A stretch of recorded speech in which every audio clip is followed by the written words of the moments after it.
Entre ces murs de la maison de la gendarmerie, sise dans la caserne Sambadjiri Diallo de Dakar, ce samedi 23 novembre 2024, des sons chargés de souvenirs résonnent d'une mélodie douce et familière.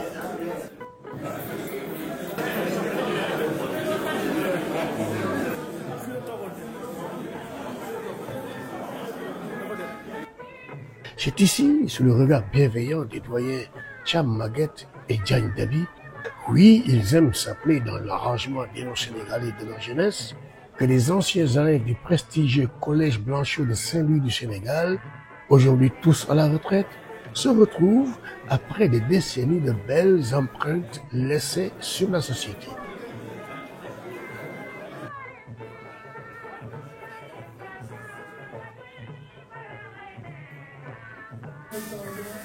Le doyen arbore son beau sourire légendaire qui ne l'a jamais quitté. Depuis que, jeune élève brillant, il entrait en 6e à Blanchot en 1947. La Deuxième Guerre mondiale venait de se terminer, l'espoir renaissait et pour les jeunes Diagne, Cham, leurs camarades, une époque où tout semblait possible s'ouvrait. Cette rencontre, c'est une cour de récréation et de recréation de certains de nos souvenirs.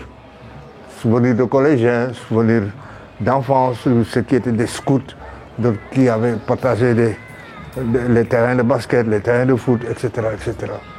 Donc c'est toujours très bien et puis on est toujours très content de revenir sur notre passé. La charte du groupe, vraiment, si on la résume, c'est souvenirs,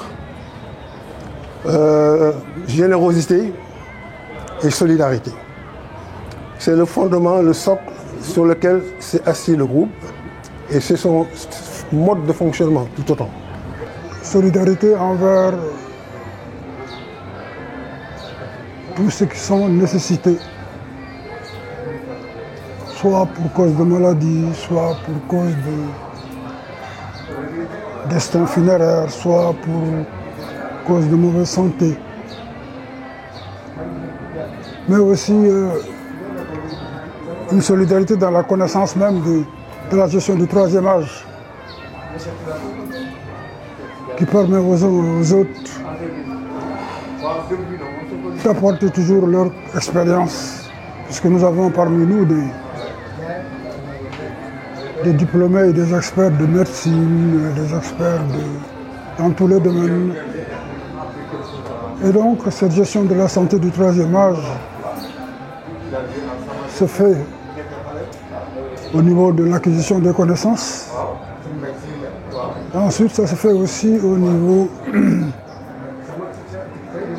de tout ce qui est conseil et pratique déroulant de l'expérience pour gérer le troisième âge. La quintessence du Blanchotin, c'est d'abord la générosité. Ça a commencé dès que nous venions en vacances, et même à Saint-Louis même.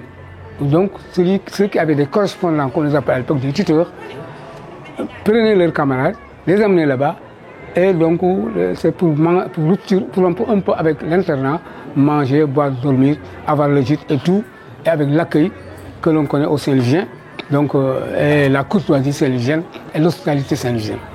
Donc tout ça, donc, ça nous a marqué et ça nous a poursuivis. Et voilà, tu sais, l'enfant est le père de l'homme. Les gens venaient de très loin pour aller sur Saint-Louis. Et la plupart des élèves avaient laissé leurs parents chez eux. Il y avait comment on les appelait encore, des correspondants saint-louisiens. Et bien, ces correspondants saint-louisiens nous prenaient comme leurs enfants. À chaque fois que samedi, on sortait du collège, on allait chez le correspondant, vraiment on était accueillis comme des enfants du correspondant. Le bon riz du Tchèboudien de Saint-Louis, tout le monde l'a dégusté dans ces circonstances. Et voilà, Saint-Louis a joué un rôle important parce que vraiment accueillant et tolérant et à la limite affectif, quoi. À l'époque, les Saint-Louisiens avaient toujours beaucoup de compassion pour les jeunes qui arrivaient d'ailleurs étaient des étrangers. Alors donc, souvent certains étaient accueillis et recueillis dans certaines familles parce que simplement ils n'avaient pas de correspondant. Alors je me souviens que la veille de l'ouverture des classes, c'était très souvent le 31 octobre, le 1er novembre, parce qu'on ouvrait les classes le 2 novembre. Alors donc, le 1er novembre, les vieux allaient à la gare, regarder ceux qui venaient de l'autre rail et qui se sentaient perdus, qui ne savaient pas où aller. Alors à partir de ce moment, ils les recueillaient chez eux, etc. etc. Alors, cet élan de solidarité a renforcé la solidarité qu'il y avait entre les élèves et la ville. Alors que les visages, au fil du temps, ont changé, l'étincelle de camaraderie est restée vive, illuminant la salle comme un soleil radieux. À mesure qu'ils se retrouvent, les souvenirs affluent, ponctués de rires et de taquineries. Les histoires de leurs années d'école, de frimouses rêveuses et d'innocents chahuts semblent prendre vie dans l'air, comme des sonorités d'un passé révolu, mais jamais oublié. Des hommes maintenant sages et épanouis racontent avec passion leur parcours diversifié. Au premier poste, c'était Kaolack. Ensuite, j'ai demandé à venir ici, à Dakar, pour préparer l'agrégation. Malheureusement, j'ai été happé par mes activités syndicales. Alors donc j'ai renoncé, j'ai dit je risque de perdre du temps, je retourne à Kaolack. Je suis retourné à Kaolack et j'ai fait 44 ans à Kaolack. Après le collège Blanchot, sur le plan académique, il fallait poursuivre les études jusqu'en première terminale, les classes que Blanchot n'avait pas. Après maintenant c'est l'université. Et l'université, moi j'étais professeur, comme Mahon, que j'ai trouvé au lycée de Kaolack.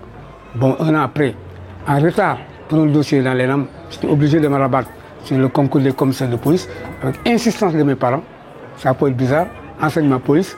Et si ce n'était pas donc l'insistance du directeur de la sûreté qui était un ami de mon père, j'étais un peu complexé pour lancer le métier. Et voilà, je l'ai embrassé. Et comme on ne prend pas de rendez-vous avec le destin, j'ai suivi un parcours chaotique, semé d'embûches, mais tout compte fait, la main de Dieu m'a béni jusqu'à ce que je prépare ma retraite, et avec des honneurs et des décorations.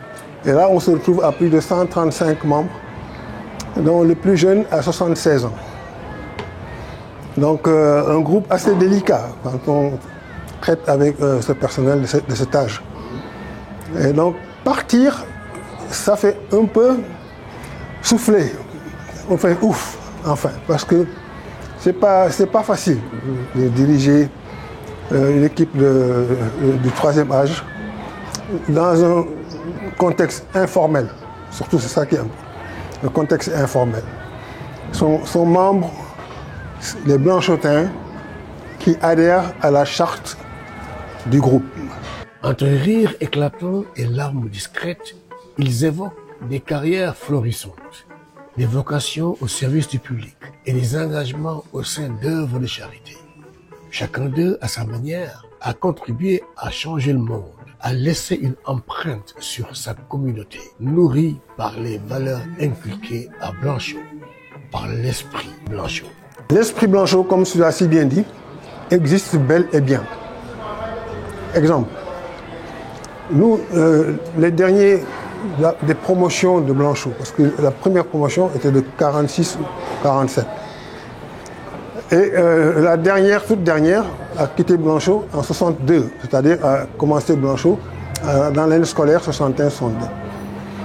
Il y en a qui ont fait une année de collège Blanchot, le reste étant passé au lycée fédéral. Mais pourtant, aucun d'entre eux ne va dans l'association du lycée fédéral.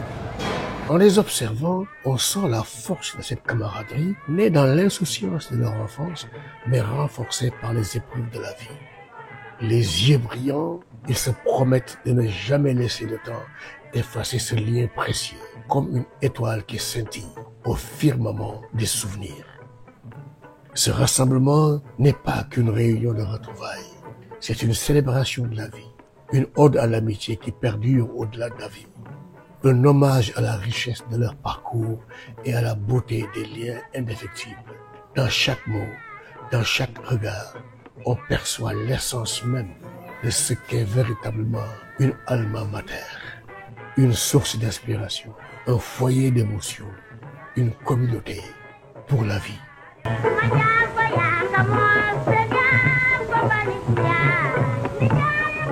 Yeah.